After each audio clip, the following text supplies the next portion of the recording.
All right, guys, it is Wednesday, September 22nd, 2021. Today marks day 20 of my 30-day of work I'm putting in on the four-door here. So today, I decided to get some of the stuff out that is going to be attached to the the firewall and try to gather up stainless steel hardware for it. I have a lot of stainless steel hardware here, extra stuff, nuts and washers, and I got like Allen head stuff. And then I have regular hex head stuff in here. Anyway, so I'm basically going through trying to find everything I need to change everything to stainless, because, you know, stainless steel doesn't rust. So I started with the accelerator pedal stuff here, the linkage. I did have some extra ARP 1/4x20s to use for this. And then I had to use a regular hex head stainless steel bolt. And I used a star washer and then a regular nut on there. Anyway, so I've got it for that. And then the next thing I was messing with was the steering column bracket, which goes out here, down here, because I am going to be running an original column. Now there's supposed to be a square, thick, well, rectangular square bar that goes across here with 2 holes in it.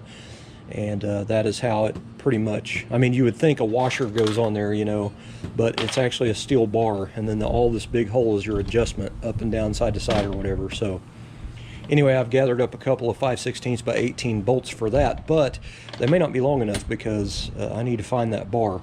Now I have the original one from this car in my shed with a bar and all the original hardware, but this one was laying over there, and I grabbed it kind of just for mock-up to find out if the bolt would fit. So I did get lucky, and I found in my regular hex head, I found a 5/16 by 18 bolt that's the same length as the original. And then I found a serrated flange nut there in stainless, and then just a regular flat washer. So I do have the bolt for up there. And I have these picked out with lock washers for this to go through the bar that goes on there, but they may not be long enough, so I need to go find that bar. I may just go ahead and find 2 more longer bolts if I have them and throw them in there in the package with it, and then that way if those don't fit, I'll have the other ones in the bag to do. That'd save me a little time. I might do that. But anyway, so I got my trusty craft bags out here, and I'm going to throw this stuff in there and then put it in the box. So I found all ARP bolts to put the battery box on, which are 5/16 by 18. I only had 4 left in that box, and I'm using them for the battery box, so I've already got those tagged and bagged. The hood hinge bolts, I'm gonna have to dig, because I do not know if I have enough. Now, I went through this stuff, and I had tried to put a set together, but I ended up being like 1 or 2 short on like the intake, and then I didn't have enough for the header bolts. So I am hoping, because I bought a set for the intake, actually a 5-pack for the intake to finish off the kit. But anyway, I had a almost full set for the headers, but not quite, so I went ahead and bought a header bolt set. So I'm hoping that I have the bolts to put in there for the hood hinges. But anyway, so I'm pretty excited. You know, I'm a hardware guy. I like hardware, especially when it comes to stainless steel, because you can polish it and it'll hold its polish for a long time. Anyway, that's where I'm at. You know, not everything's going to be stainless steel in the car, but the firewall, to me, when the hood's up, the firewall is going to be like the artwork on the wall. It's going to be a big panel that will have a lot of detailed stuff on it. So I want this to be a knockout, and then, you know, the other stuff I can do later. Now I do have, which I forgot I had, I don't know if it's in this one. I like to be semi-organized as well. This is mainly stainless steel and then just oddball stuff, but here they are right here. I had bought a button head Allen coarse thread screw set. This was a front end kit for a 56 Chevy car, and now I can't remember where I bought these. Somebody sells a kit of these, and they're stainless steel button head Allens.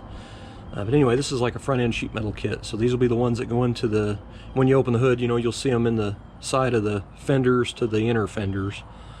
So all that stuff will be nice detailed. But anyway, I'm enjoying it, man. I'm having a little bit of fun doing this stuff. It's like a treasure hunt when you're trying to find that perfect bolt or nut, you know, for that stuff. And anyway, it's all stainless, and that's what I dig. So I'm gonna get back to it, and I'll check back with you guys in a minute. All right, so fixing to have some fun here. Not really, but anyway, I'm gonna blast the top of this dash because it's surface rusted pretty bad.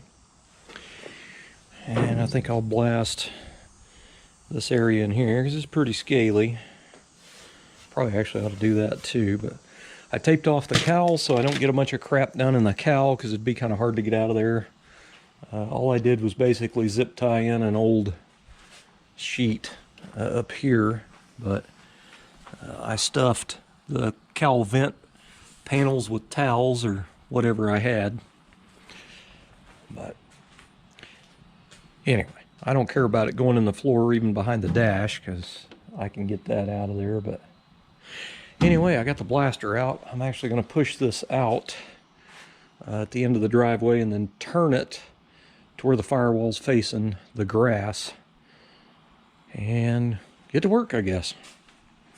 Fun, fun. All right, guys, so that is it for the day for me.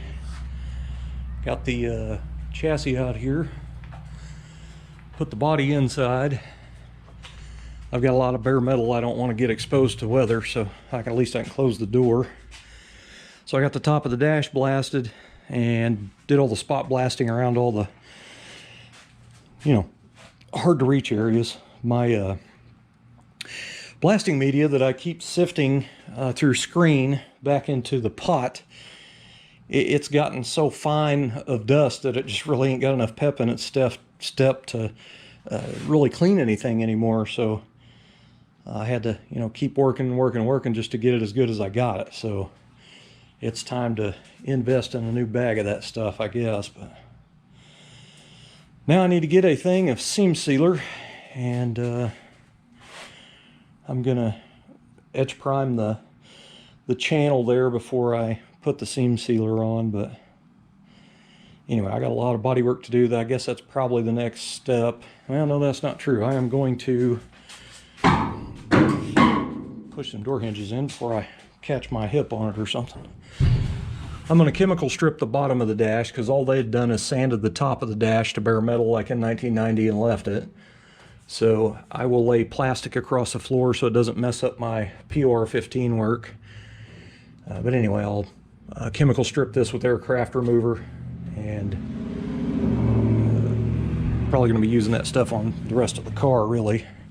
I'm not going to worry about any spots of factory paint like this stuff. This old lacquer, it sands pretty easy. But this stuff here is gumming up the paper when I try to DA it, so it's going to have to be chemicaled off. Which this small area right here, I'll probably go ahead and do it by hand. But, you know, like the big majority of the roof, I'm going to go ahead and chemical strip it, and the quarters and the trunk lid and the doors and fenders and all that. I've got, you know, flaking paint up here, and so it's, to me, it needs to be chemical stripped. But a lot of it I will do by hand, and it's going to suck, but it's got to be done. But I am going to have to go get some 2-part seam sealer. I thought I had another tube, but I do not.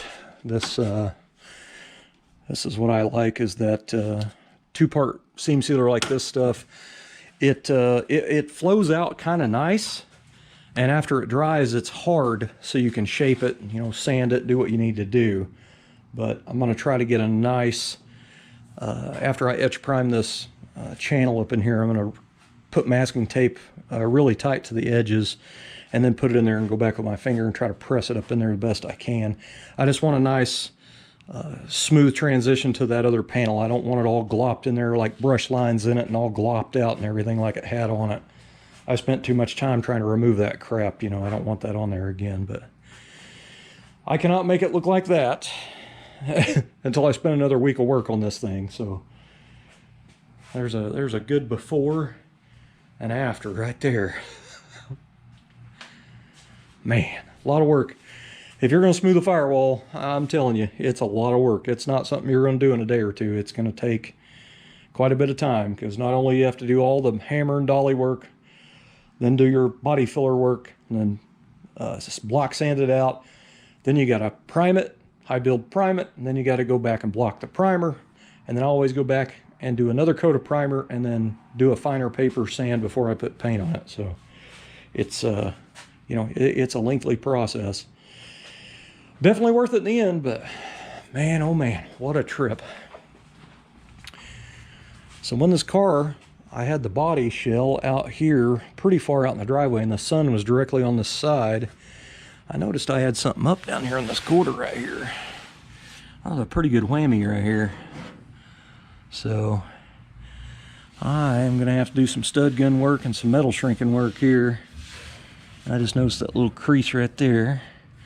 There's gonna be quite a bit of work down here in this lower, but you know, if that's all that I got to work on the quarters is this right here, I'm good with that. I'll live with it. But looking up inside the quarters, it looks pretty nice. I don't see any major damage or any Bondo worms or anything. So anyway, that's it for today. Thanks for watching.